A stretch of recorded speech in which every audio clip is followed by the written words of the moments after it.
Isang magandang umaga, mga kakarapatan. Ano nga ba ang karapatan mo?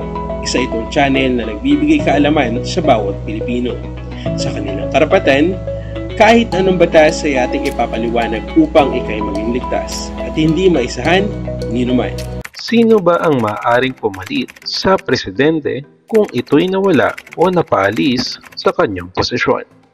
Ang presidente ng Pilipinas ay naahalal kada 6 na taon sa Pilipinas ayon sa nakasaad sa ating konstitusyon ng 1987, Article 7, Section 4. Ang presidente ay naahalal kada 13 ng Hunyo hanggang matapos ang 6 na taon. Ang presidente ay hanggang isang termino lamang at hindi na uli pwede tumakbo bilang presidente sa susunod pang mga taon. Ngunit, papaano ba kung ang presidente ay nawala? Sino ba ang maaaring pumalit sa kanya?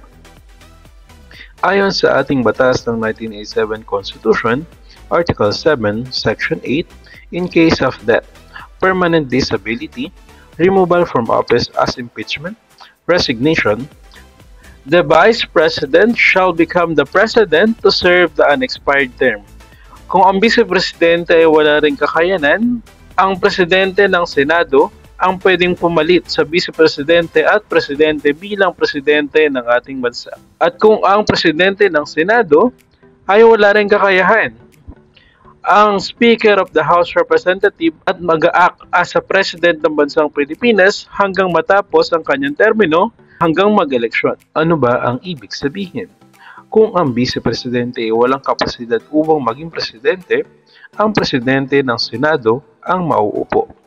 At kung hindi rin ito kwalipikado, ang House Speaker ng Representative ang uupo bilang acting President ng bansang Pilipinas.